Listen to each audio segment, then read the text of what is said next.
all you writers who read. I'm Gary McBride, and I'm joined by Whitney Pinion and Mira Landry.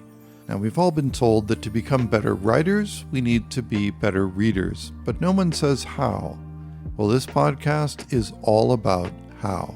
By reading and analyzing a new novel published within the past 2 years, our discussions focus on the underlying techniques, how the author used them, and why. We don't criticize, we don't judge, we study and dig in, and what we seek is what we can apply to our own writing. We are writers who read. This is episode 1, recorded on November 5, 2023. Today's novel is Avalon by Nell Zink, published in May of 2022. My name's Gary McBride, and with me are Whitney Pinion and Mira Landry. And we're here to talk about Avalon by Nell Zink, published by Knopf, Alfred Knopf. It is a Borzoi book. I'm like, I should be fact checking before I come to these things now. I have all these like notes, and I'm like, maybe I should be looking these things up. Well, you did a pretty good job of looking up the cover. That's okay. That's actually in the book. Like, do you have the paperback? If you open it up, No. it's on the inside. What's a paperback? I'm totally ebook. If you have it in actual, I mean, it is on the Kindle as well. I mean, I read it on the Kindle. If you just go to the copyright page, The like copyright in the very page. beginning, it says cover illustration based on a sketch by the author, cover design by Linda Huang. Do you want to hear the ice clinking next to the microphone? Hello. Hello. That's why the ice is in the rocks glass. Welcome to the inaugural Writers Who Read podcast. Thank you, Whitney. I couldn't have said it better. We are Writers Who Read, and we are based in Boulder, Colorado. We've been doing this for over 5 years. Let's call it 6 seasons now. We're into our 54th book, which is Avalon by Nell Zink. I'll say this about Writers Who Read and how it's different from your average book club, is that book clubs and Writers Who Read, we assess who we are in relationship to the book, which is important. To be able to contextualize the literature and to understand how it relates to who we are and our lives, which is important. What we also do, which is the same, is that we count our feelings as being very important, because how we are impacted by the book emotionally is a really good indication of something in the writing. I like to say X marks the spot. If something affects you positively or negatively, strongly, that's a really good place to dig. And then where we diverge from a book club is that, like so sometimes happens with some of the people in the group, is that they are reminded of something from their own lives, or a person they know, or an experience they had, or they want to relate it to another topic, and the conversation goes off the rails because it's no longer about the book, it's now about me, right? And so we're here to study books. We're here to get underneath the cover of the plot, underneath the cover of the words, the sentences, that get to the core of what is actually being said, what does the writer mean, and how are they doing it? How are they accomplishing that task? And every word matters, every sentence matters, every phrase matters, every character matters, every situation matters, every juxtaposition. You know, it's no mistake if there's a dog named Rabelais, right? I mean, that's put there by the author, and it's intentional, and we can't let that just slide by. We have to look at it and examine it. And that's often when people ask what Writers Who Read is, you know, why I go to it more than, and why we don't call it a book club, is I always say it doesn't really matter if you don't like it. Like, people come in and they get really passionate about the fact that, you know, they didn't enjoy the story. And I just think that's beyond the point. You know, why did the author do what they did? And did they serve their purpose? You know, it's sometimes I think it's like someone who only reads literature coming in and, you know, reading a commercial romance and then being like, well, you know, it was a terrible book. Well, it's not a terrible book. You just don't like commercial romance. That's fine. But as far as commercial romance goes, Emily Henry hits all the points. You can say you don't like reading commercial romance, but you can't say Emily Henry is a bad author. She writes amazing commercial romance. You know, and if we're going to sit here and analyze a book according, like if we were have an Emily Henry against a Cormac McCarthy, they're completely different books. We're going to be looking at them completely different lenses. But a Cormac McCarthy book, we're going to be analyzing under, you know, what did he do to achieve what he set out with his art versus what Emily Henry did to, like, did to set out to achieve what she wanted to with her art to appeal to a certain audience. And I think underlying all of this is how can we apply some of these techniques of the writers that we read to our own craft. I think that's why you started this group, right? Exactly. Yeah. We only do books that have been published within the last 18 months. And I think that's important to be reading recent novels if you want to publish your book in 2024. We don't study Moby Dick. We don't study To Kill a Mockingbird. We don't study any of the classics because, frankly, books have changed dramatically over the last 20 years, and thematically and content-wise, extremely over the last 5 years. If you think about the rise of fascism, if you think about COVID, if you think about the Me Too movement, Black Lives Matter, all these things that are in the public zeitgeist that authors do need to think about, because if you're writing, you're writing to a modern audience. I was going to add to that writers who are looking to find an agent and find a publisher, like when you give comp titles, they have to be recent, like within the last 3 to 5 years. So we're also appealing to that audience. When I do my workshop, my 4-hour workshop on the whole literary forensics soup to nuts, I like to talk about the way that a novelist puts a story together versus the way that a reader consumes it. So if you think about the way a writer thinks, like Nell Zink, for example, she obviously had a goal. She stated that she believes this book is kind of an autofiction and that she took 20 years to pore over it because there's a core truth to her life that's kind of buried in this book. Any writer has to have a strong feeling like that to want to put in the hundreds of hours of work to put a book together. You've got to have something at the core that just drives you. That's the fire in your belly. Then out of that come characters, and out of that come scenes. And then you have enough of these scenes and you kind of can sense where the story's going. Then you have plot. If you're outline driven, the plot might come sooner, but certainly the characters come first. You have to imagine people in the situation doing this thing. But then as a reader, when we consume a book, we're looking at it from the outside in. We're looking at the plot and maybe understanding what characters are up to and how the characters move in this space. And oftentimes we never even get to, well, why did the author write this in the first place? Which is the core reason that the writer writes. And if we can't get back to that, then I don't think we've dug deep enough. And I hope I've said enough about writers who read. Yeah. And so much of this is exploratory, right? Like we don't really know the exact process that the author went through. So we're just looking at it from an analytical perspective of what goes into making a story and the structure and story forms that go into that and the motivations of characters and whether or not the author even used all of these story theory parts and bits and pieces. And, you know, are our theme analysis even correct? Like we're exploring based on how we see it as a reader, writers who read. But at the end of the day, I don't think it matters if we get it right because we're not literary critics. So we're not trying to judge the book as an entity and place it against all other books in the history of literature. If we find a nugget or two nuggets of insight as to how an author created what they created, we've won. And so it's a little bit random. It's a little bit serendipitous, I think, the way that we can pull information out, but we have to be looking. You know, no prospector is going to find gold if they don't look for gold. Right. Right. And so if you don't look for technique, if you don't look for how the writer is trying to do it, if you're reading passively, if you're reading like people watch TV, which is just kind of to vegetate or to take your mind off something. Oh, I This wish. is not the group for you. This is not This the is group. not the group for you. This is not for you. I think of it as like a book is like a tapestry, right? And that's the front of it. And what we do is flip it over on its backside and we see how that tapestry is put together. Beautiful. So we'll first start with what do we bring to the book? And when I say what we bring to the book, what I'm really meaning is we're all biased readers. We all have certain tastes. We all have certain styles, genres that we like to read. And there is baggage that we bring. We've lived our lives. We're human beings. We are real people. We are not fictional characters.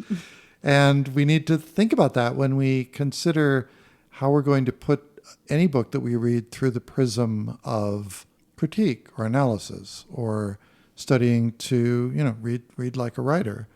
And so I'll start first with what I bring to the book. I have read 3 of Nell Zink's books now, novels. I was really impressed with Mislaid, which was her second novel. And then I went on to read Doxology and also liked it and wanted to put it on this list, but kept reading the books too late to have been to have gotten put on the list. I really love her writing, and I brought this book to the group, so I was hoping that it would be good fodder for conversation. So what do you bring? So I think what I said earlier, I bring to this book a love of California, having lived there, having honeymooned in the place where this character, can we say this? Can we give spoilers like in the get-go? Yeah, go for it. This place where, this kind of mystical place where the protagonist has her kind of a spiritual experience. You took your honeymoon Yeah. to Catalina Island? No, well, that was Derek's 50th birthday. We did Catalina Island for like just 2 summers ago, but Point Lobos. So when we got married, we were already living in the Bay Area. We got married on the East Coast because that's where we met. We got married in DC, and then we flew home for our honeymoon. So we drove down to Monterey and Carmel, and we stayed in Pacific Grove, and we went to Point Lobos. It's like, this looks interesting. Let's go for a hike here. Wow. It was magical. It was pretty much exactly as she described. It was mama otters with their babies on their bellies floating in the bay. It was wind-blown cypress trees and the ocean. And I'm like, do we ever have to leave this place? So, and also Southern California, which is a different state from Northern California, which is, as she alluded to, kind of lawless in some places, kind of superficial in other places.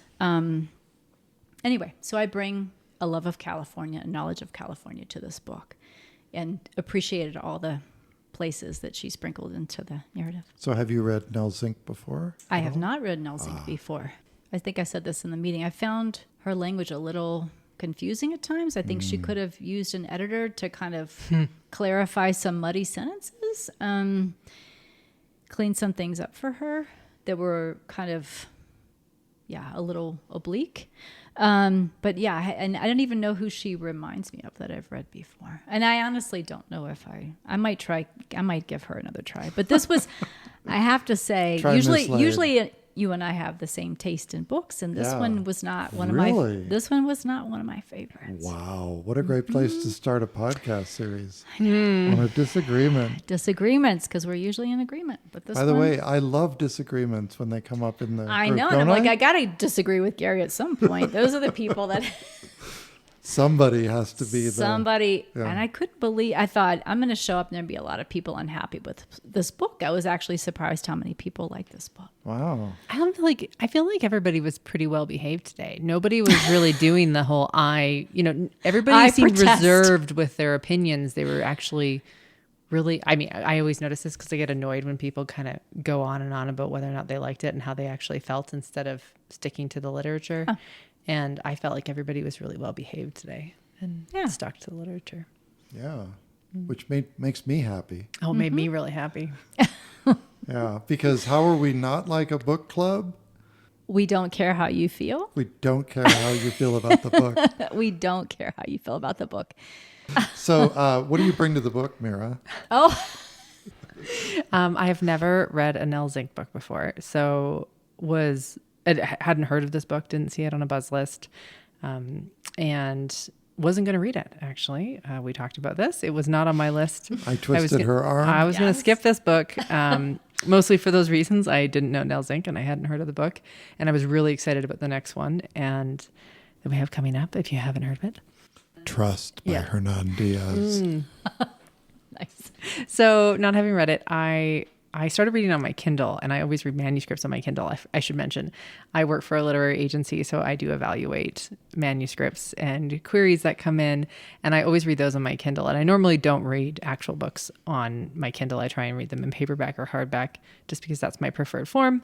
Anyway, reading it, I found myself trying to edit this book. And so I guess I come at this from an agent aspect, looking at this. And I also come at it from a writer who has tried to write a stuck character before, which is Bran in the book. And I think Nell Zink did a fabulous job writing a stuck character, in my opinion. And I also, I grew up quite poor. No, I wouldn't say abject poverty. Definitely did not grow up in the situation that Bran did in the book.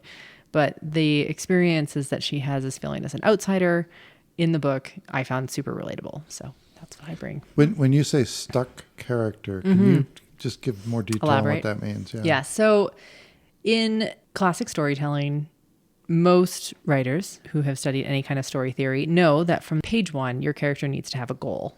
And that's often what makes a reader want to stick with the character.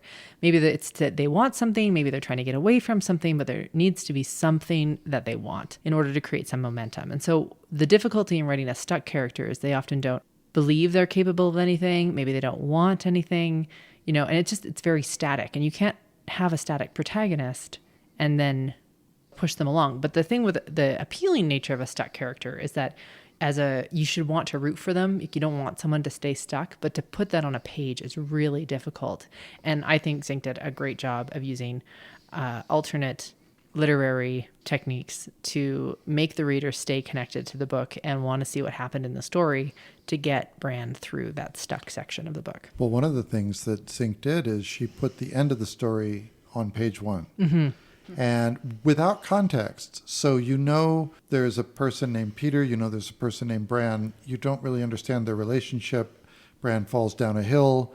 I'm not giving anything away. This is on page 1. But you don't know why. And you don't understand the significance, the context. It's a little bit confusing. But you do know that they're in a relationship, a forbidden relationship that they couldn't be in. And suddenly, at this end of the book, they can be together. And so the story is about figuring out how they got to that point, or you think, but it's not really. And so it does propel you through a lot of exposition, a lot of backstory about her mother dying of cancer and abandoning Bran by going to live in a monastery as a nun, a Buddhist monastery, and Bran's horrible situation living with now because her father has run off to Australia and her mother has abandoned her to her ex-husband. Common law stepfather. Her common law stepfather.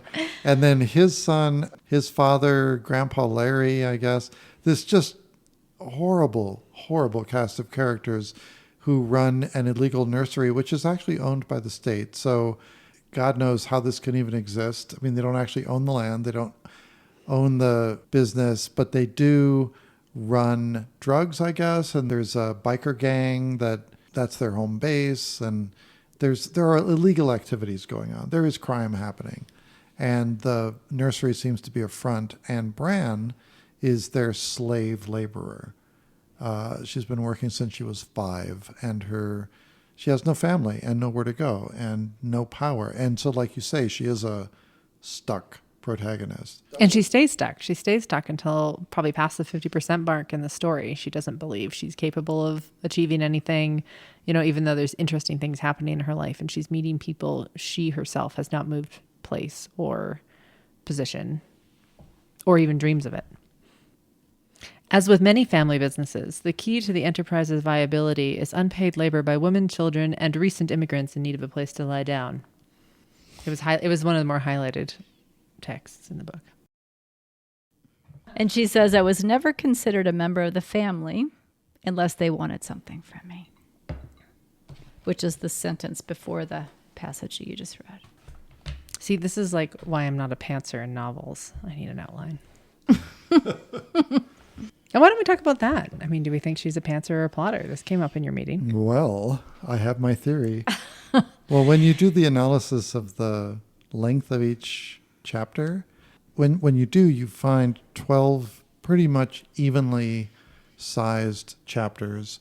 The midway point of the book comes pretty much exactly at the end of chapter 6, and it's split into thirds and quarters based on the exact division of the number 12, right? So I feel like she wrote to an outline.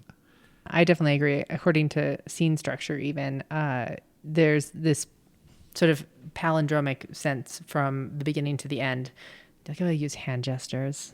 while we're on a We can podcast. totally We can say see that. you. Yeah, you we can totally can see all my hand So gestures. she's Yes. waving her arm. There is symmetry. There's symmetry. There is a is. repetition of scenes in the first half of the book as there is in the second half of Which the is book. classic hero's journey. Right. And something that novelists like Nell Zink would probably know. But one of the things I thought was interesting, knowing that this is autofiction and she based it on that, this is also what ghostwriters often use, is they listen to someone's story and then they like formulate it into a structure similar to hero's journey so that they can, give the classic story arc and that make it a successful memoir or biography. Yeah, and the ways that she palindromic. Did you say? What were you saying? There's symmetry. There is symmetry because there's the bookend. So the very end of the book is actually the first 5 paragraphs of the book, which you need to read once you've finished the end of chapter 12, which is the last chapter in the book. You can go back to the beginning of the book. And there is this kind of, not an Ouroboros. One of the people in the group today said Ouroboros, but it's not quite that because it doesn't start into the story again, if that makes sense. It's kind of a coda that's put on the front of the book, but there are these bookends on either side. So you've got this relationship with Peter that gets resolved or not on page 1, and then reaches some sort of exclamation point at the end of the book. And then you've got the whole idea of Buddhism, which is mirrored both in her mother's chosen religion and sort of the place that her mother goes and abandons her to. And then at the end of the book, there's this, it mentions in the book what he is. I think he's a Creative writing a teacher. creative writing instructor. teacher. Yeah. Who has this sort of international renown. And there's a conference in the Bay Area somewhere. Thought it was at Stanford. You think it was at Stanford? Okay. But anyway, his house is in Santa Cruz and they all decamp there over the weekend for debauchery. Yes. And then at the exact midpoint of the book, the Welsh Cinderella, Branwen, escapes from her evil Common law stuff. common law step family. And that's the pivot point at the halfway mark in the book. And either way, either side is both framed by her stay with Will's parents. The Peter saving her is maybe more like 2/3 of the way. No, that's after like the crisis moment. Okay, that makes sense. So they save her, and by the end, she saves herself. Yeah. Right? Well, she falls in love with Peter pretty early on. She recognizes something in him, and he, I guess, uses her to, what was it? How did we put it before? He needs to be adored. I think it's like codependency. Yeah. Like he needs to be needed. And he recognizes that she will always be obsessed with him as long as, she needs him. But then when she finds that level of independence, it almost makes him stir crazy about it. Yeah. Like he'll throw away anything. And I think that's why Peter was put at the front of the book. I think that's why they did that little coda, as you called it at the beginning, was because it makes it so, you want to see what happens with Peter. You want to see how they get to that point. It almost just adds this curiosity level, because without that, you're just in this stuck character. But with that, there's something that changes. So that's a good writing tip, kiddies. I don't know how you can use that, but that's what we found in the book and we talked about this for quite a while, I think. What does that beginning actually mean? It is ambiguous. And when you actually look in the text, so basically what's happening is that, will they, won't they, Bran and Peter, are they going to get together ever? He gets engaged to someone else. He lives in another city all the way across the country. Things don't really look good. She's still pining for him the whole time. And will they get together? And it's really quite ambiguous, because when you read the beginning of chapter 1, which describes her falling down a hill, she thinks she's broken her arm. It's the middle of the night. She's got a backpack. She's in the leaves. She sees the moonlight. She has this vision of the Isle of Avalon. And then Peter shows up behind her with this dog named Rabelais. And he does all the talking. She doesn't actually say a word. But at the end of that sequence, this is what the text says. The stars blurred with inexpressible happiness. why would they do that? Is there any possible ethical justification? And so therein lies the rub. It's that word ethical, I think, because is she elated because now she can have Peter, or is she elated because she's free of Peter? I mean, if you look at the entire text, I think, especially is it any emancipatory, which keeps coming up over and over again, and I think is hilarious and so well done.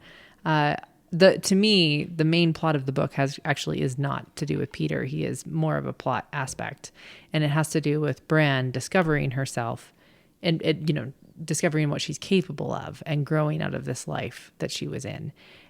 And the plot of Peter, the subplot, I should say, of Peter is really just a device used to get us through this stuck character until she becomes unstuck.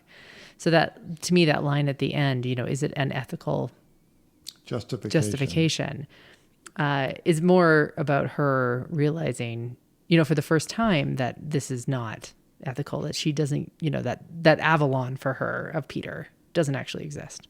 I don't know if I agree with that, but that's okay. No, go for it. No, I don't know ethical. Why? I say that again.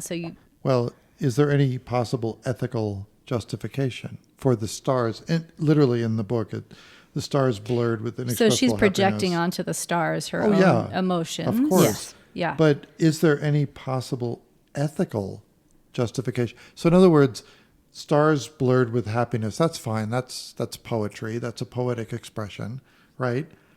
But does Bran now wonder, are they happy for me?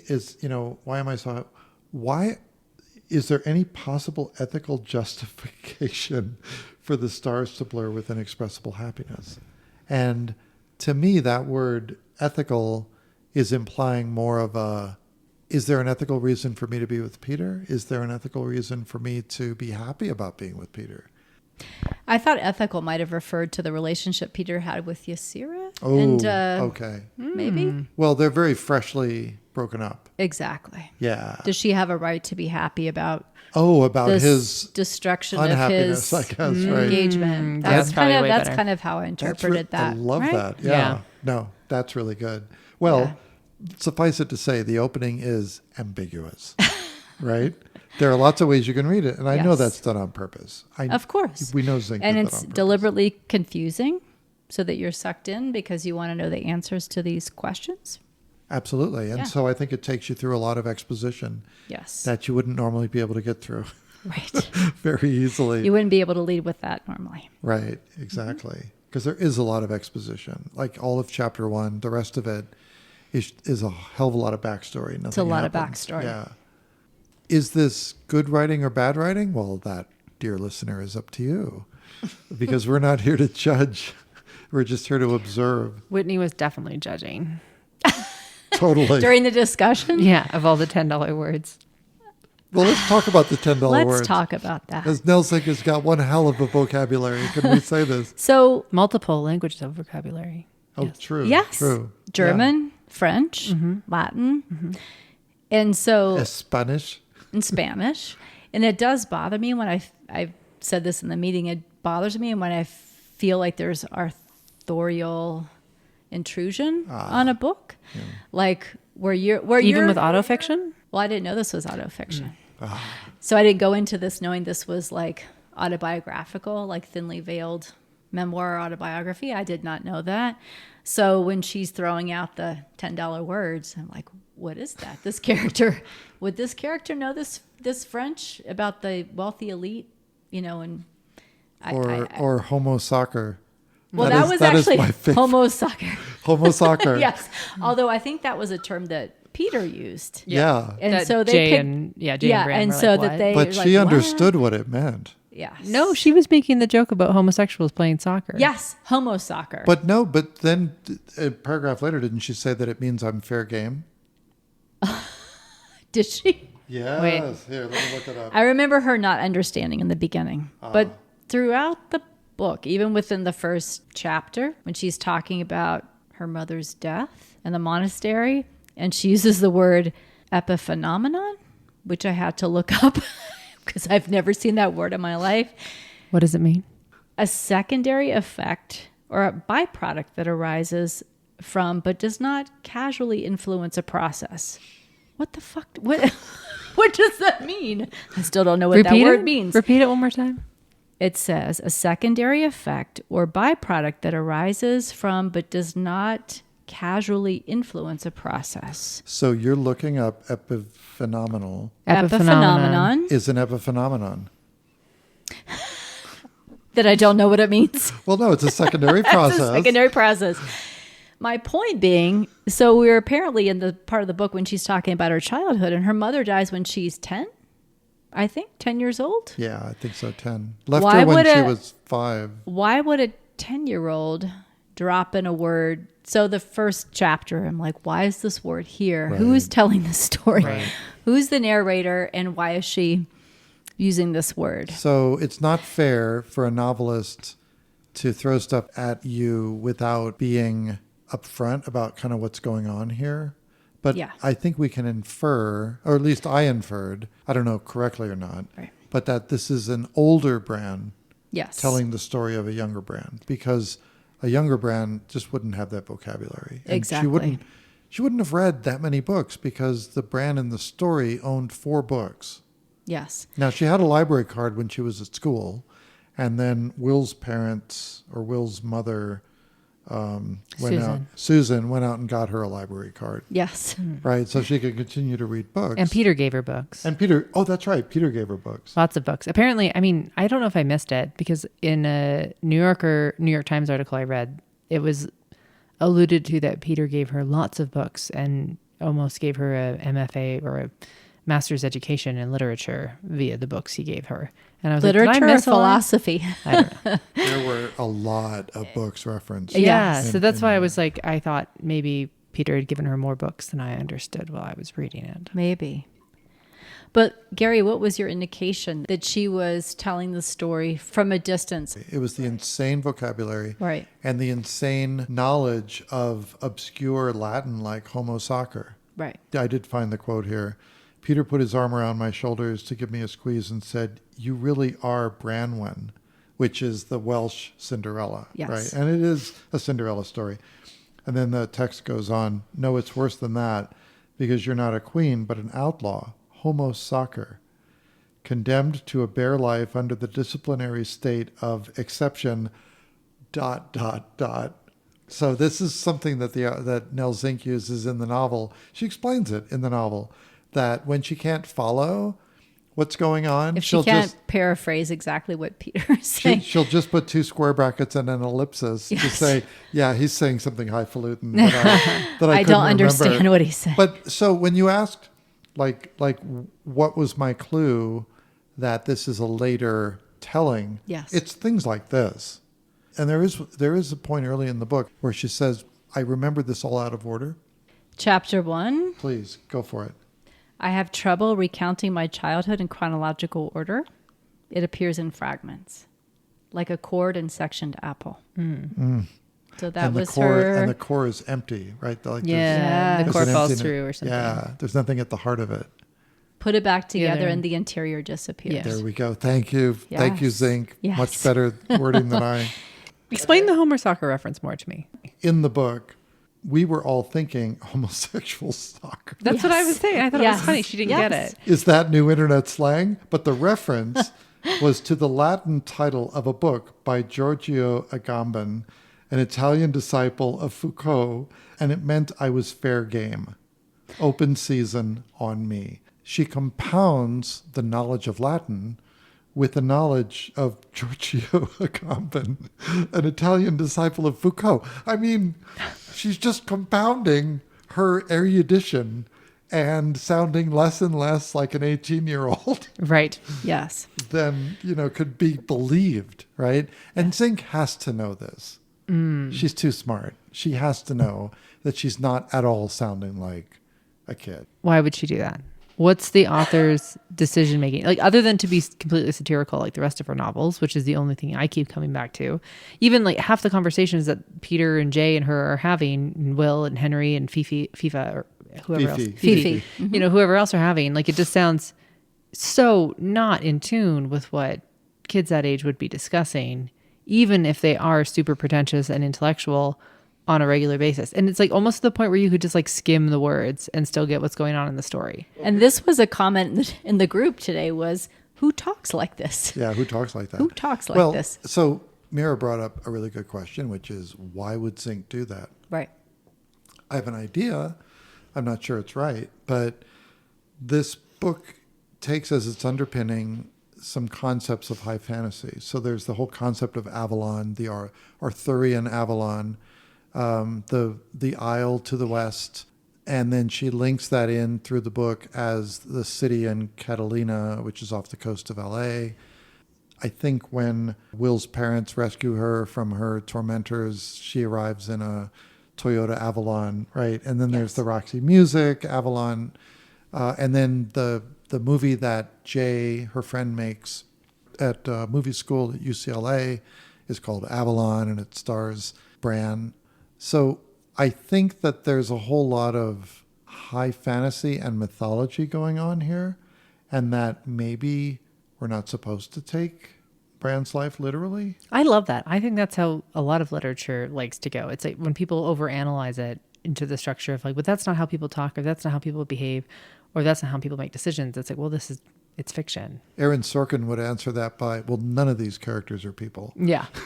They're characters. They're characters. Yeah. And they do what they do. And you just absorb what it is that they do. And isn't that the lovely thing about art? Is it can be whatever you create it to be. True. Absolutely. So then we have to ask, what was the purpose behind it? So was she just using these $10 words and this highfalutin way of talking in order to create characters or to make a point? You know, why would she choose to do this outside of, you know, the fantasy realm of it? Like, you know, was it just because she wanted it to be that kind of fantastical idea, or was it solving something within the problem of the novel? There's all kinds of reasons why. I'll just throw a few against the wall and we'll see if they stick.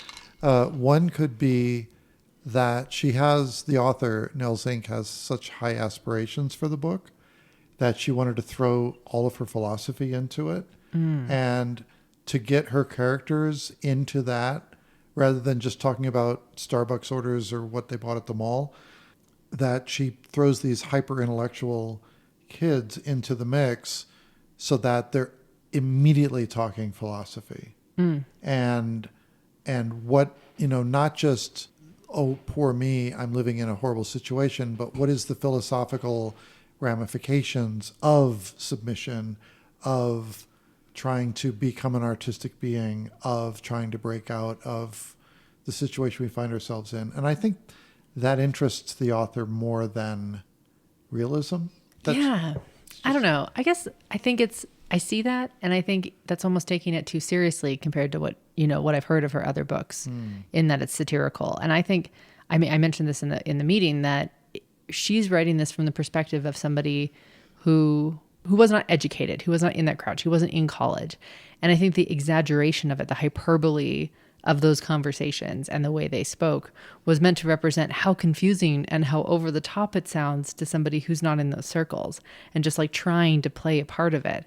And it was like, you know, as a reader, you're in that field. You're like, this is so over the top. This is such a hyperbole of how educated people speak. But, you know, as a author writing to a group of people who read a lot of literature, you know, how high do you have to go to make it sound like it's over your head?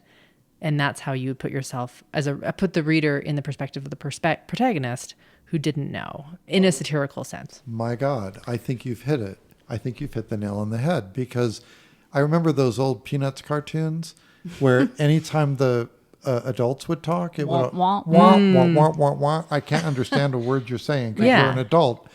And if this whole thing is from Bran's perspective, and it is written in the first person, past tense, and it is, she's writing about her incomprehension, I guess, of the facts. You know, she, like, even with the homo soccer thing, like, she's still translating it to something completely different than what was originally intended, or who knows what Peter originally intended. Half the time, I think by the end of the book, Peter's even contradicting himself from the beginning. He was like, I didn't know anything when I was talking about this, and now I do know. You know, like 6 months has passed, and now he understands the world. And I think that's for one, just how, 20-year-old college kids sometimes talk when they learn something new. They just think they understand everything and everything they learn is fact. And then like 6 months later, they're like, I was dumb and young and now I know everything.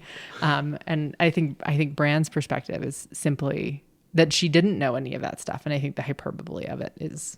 That is so true. Can we talk a little bit about fascism? Can we not talk about fascism? Well, it's anti-fascist, this conversation. The characters in this novel can't stop talking about fascism. And they're all That's fascist. That's fascist. Hollywood is fascist.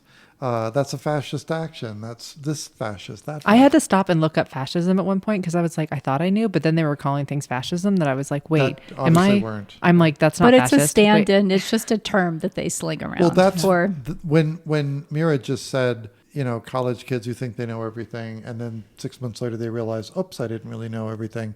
I think fascism and the way it's used in the book is a stand-in for that. Like everything can't be fascist. right. But if you're focused on that, well, everything is, Mm-hmm. even if you don't know what it means. Mm. So I thought that was a really clever way to sort of underscore young college students' ignorance of things.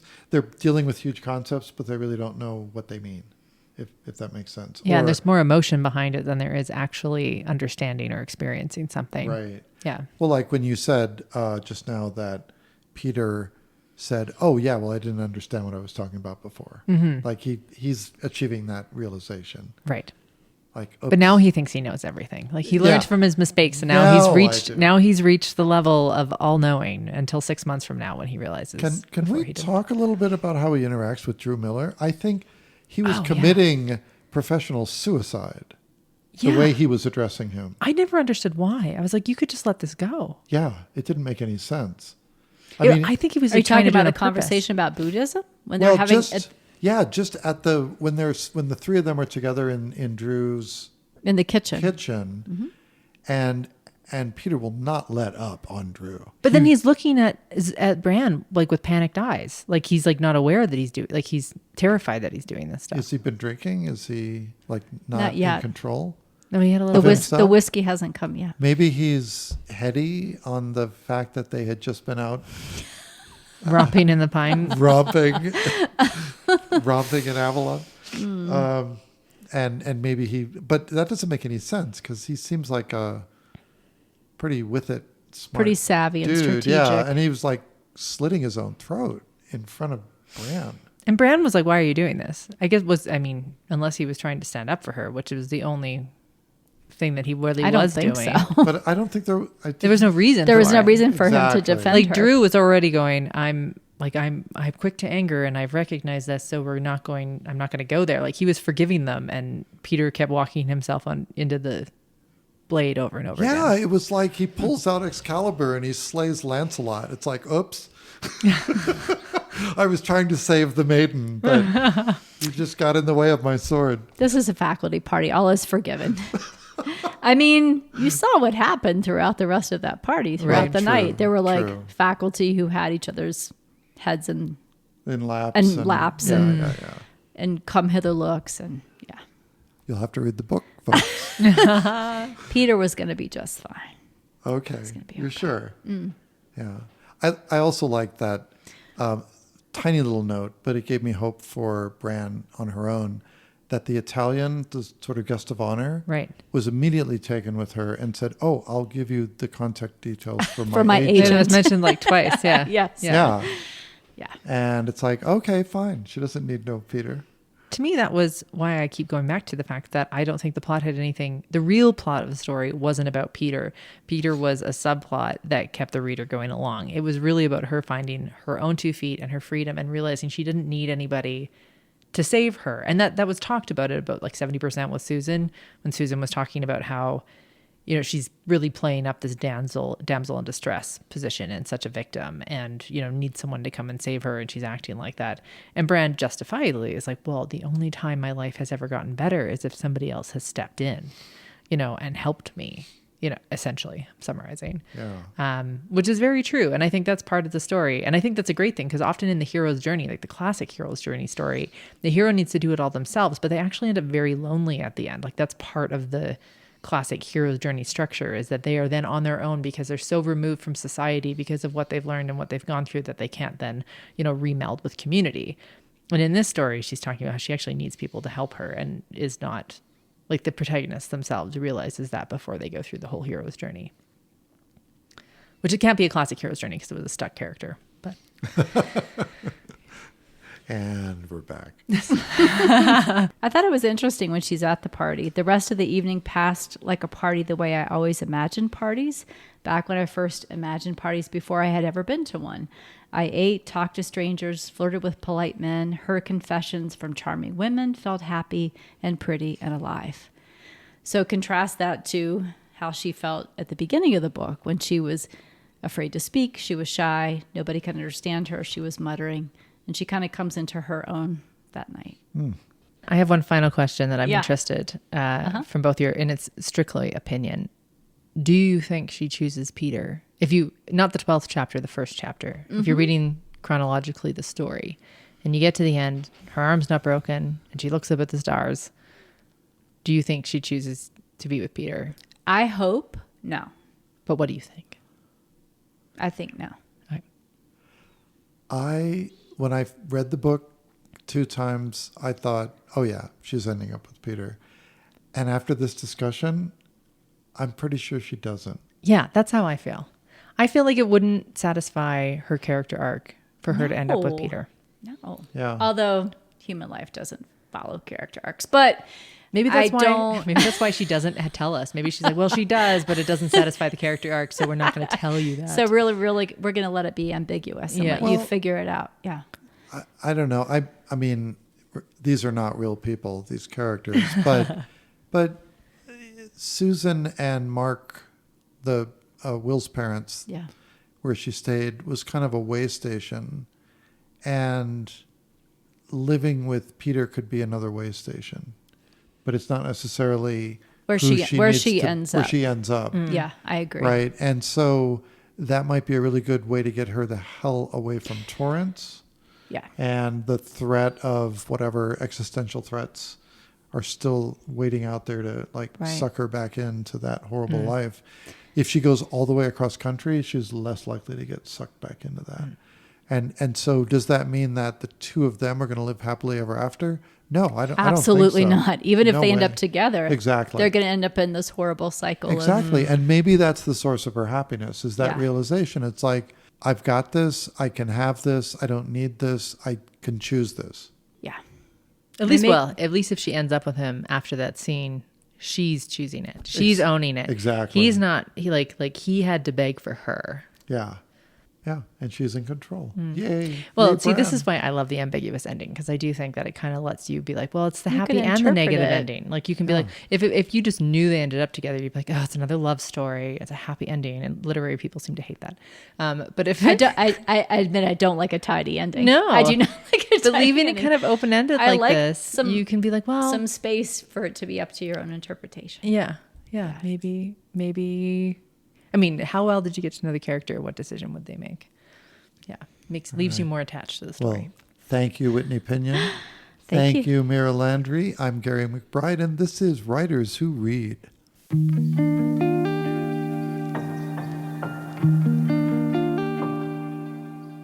Well, that's it for this edition of Writers Who Read. Be sure to listen to our next episode when we'll discuss Trust by Hernan Diaz. Thanks to my cohort, Whitney Pinion, Mira Landry, and the Boulder Writers Alliance, sponsors of this group since 2018. Please visit writerswhoread.com for a discussion guide of this book, as well as all the other novels we've covered. If you'd like to join us online or in person for one of our upcoming discussions, a complete list of future books and registration info is available at writerswhoread.com/live. Please subscribe to our monthly newsletter for the latest updates and share this podcast with your fellow readers and writers. We look forward to hearing from you and maybe meeting up at a future event. Till next month, I'm Gary McBride, wishing you happy reading and happy writing. Writers Who Read is a production of InRes Media.